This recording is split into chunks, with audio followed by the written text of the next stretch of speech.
In this short video, you are about to see how an ancient Bible prophecy predicting 2,500 years of history in advance impacts you and I who are living in these end times.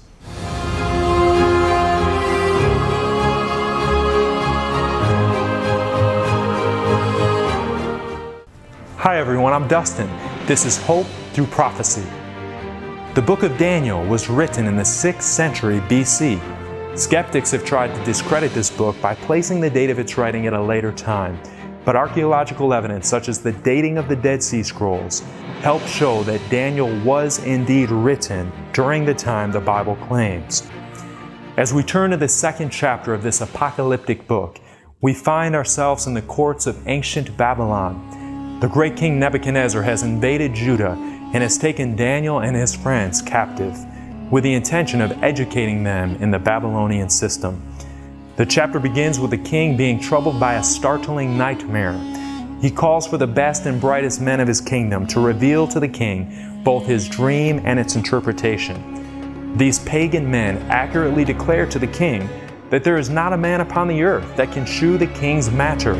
There is none other that can shew it before the king except the gods. These men knew that only a divine power could actually reveal the unknown. In his fury, the king then announced that all the wise men of Babylon should be killed. The message soon came to Daniel and his friends, Hebrews who worshiped the God of the Bible. Rather than panic, Daniel calmly requested some time so that he could join his friends in prayer, seeking an understanding of the king's vision. His prayer is recorded in Daniel 2:20-23. Blessed be the name of God forever and ever, for wisdom and might are His. And He changes the times and the seasons. He removeth kings, He setteth up kings. He giveth wisdom unto the wise, and knowledge to them that know understanding. He revealeth the deep and secret things. He knoweth what is in the darkness, and the light dwelleth with Him. I thank Thee and praise Thee, O Thou God of my fathers, who hast given me wisdom and might, and hast made known unto me what we desired of Thee, for Thou hast now made known unto us the king's matter. God had revealed the king's dream to Daniel. Daniel is then quickly whisked into the king's presence. The king eagerly asked Daniel, "Are you able to reveal the dream to me?" Daniel responds with great wisdom. And listen to this. The secret which the king hath demanded cannot the wise men, the astrologers, the magicians, the soothsayers show unto the king. But there is a God in heaven that revealeth secrets, and maketh known to King Nebuchadnezzar what shall be in the latter days. Thy dream and the visions of thy head upon thy bed are these. Here, Daniel is giving all the credit to God. He is also showing the difference between the true God of the Bible and the other false religions which claim to know the truth. Daniel now reveals the dream. Thou, O king, sawest, and behold a great image. This great image, whose brightness was excellent, stood before thee, and the form thereof was terrible. This image's head was of fine gold, his breast and his arms of silver, his belly and his thighs of brass, his legs of iron, his feet part of iron and part of clay. Thou sawest till that a stone was cut out without hands, which smote the image upon his feet, that were of iron and of clay, and brake them to pieces. Then was the iron, the clay, the brass, the silver, and the gold broken to pieces together. And the stone that smote the image became a great mountain, and filled the whole earth. At this time the king is most certainly on the edge of his seat, hanging on Daniel's every word. Daniel then confidently proceeds to reveal the meaning of the dream to the king. Thou, O king, art a king of kings, for the God of heaven hath given thee a kingdom, power and strength and glory. Thou art this head of gold. Here Daniel clearly identifies King Nebuchadnezzar and his mighty kingdom of Babylon as the head of gold represented in this dream. Gold was a fitting symbol for Babylon, as its wealth and greatness were unrivaled in the ancient world. The Greek historian Herodotus notes that Babylon surpasses in splendor any city in the known world. He goes on to describe the outer walls of Babylon to be 320 feet high, 56 miles long, and 80 feet thick, wide enough to race multiple chariots side by side on top of them. Babylon could also boast of the Hanging Gardens, one of the 7 wonders of the ancient world. However, much to the king's dismay, his kingdom would not last forever. Daniel 2:39 reads, "And after thee shall arise another kingdom inferior to thee." The history books are clear that sure enough, Babylon would be overtaken. The Medo-Persian Empire would become the next great world power. Before Medo-Persia would come to power, the Bible identifies this kingdom by name. Daniel 8:20 specifically states the kings of Media and Persia. The Persian army, led by Cyrus the Great, conquered Babylon in 539 BC. Silver was a fitting metal for this kingdom, as Medo-Persia was inferior to Babylon and used silver as a primary mode of currency. Daniel continues to boldly reveal the king's dream by describing the third metal, and another third kingdom of brass, which shall bear rule over all the earth. Historians agree that this next kingdom, led by Alexander the Great, is none other than the kingdom of Greece. The Bible once again accurately predicted this kingdom by name centuries before it rose to power. Daniel 8:21 mentions the king of Grecia as being the king who would conquer Medo-Persia.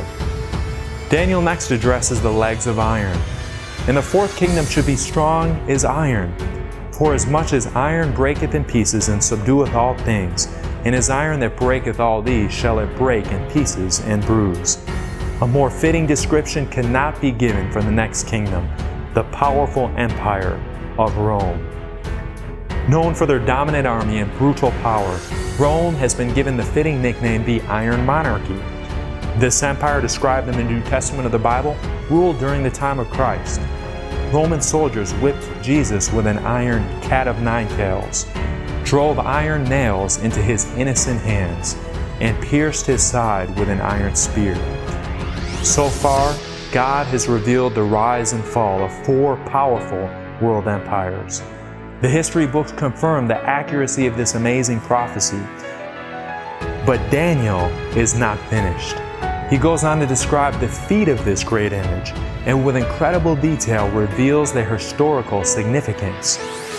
"And whereas thou sawest the feet and toes, part of potter's clay and part of iron, the kingdom shall be divided.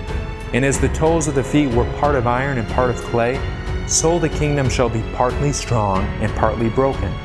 And whereas thou sawest iron mixed with miry clay, they shall mingle themselves with the seed of men, but they shall not cleave one to another, even as iron is not mixed with clay." History affirms the Bible account that Rome was not overtaken by a single dominant empire, but was divided into sections. These sections are what we know today as modern Europe. Amazingly, Daniel reveals that these nations would not cleave one to another. That is, they would never unite into one dominant kingdom. Incredibly, history reveals that even this very detailed part of the prophecy is accurate. The Bible mentioned that they would mingle themselves with the seed of men. This intermarriage of royalty was widespread. But, as the Bible predicted, these nations would not cleave. Charlemagne tried to unite Europe and failed. Napoleon tried to unite Europe and failed. Hitler, despite controlling the majority of the continent at one point and being poised to take control, failed to unite Europe. Europe has never and will never be united into one empire.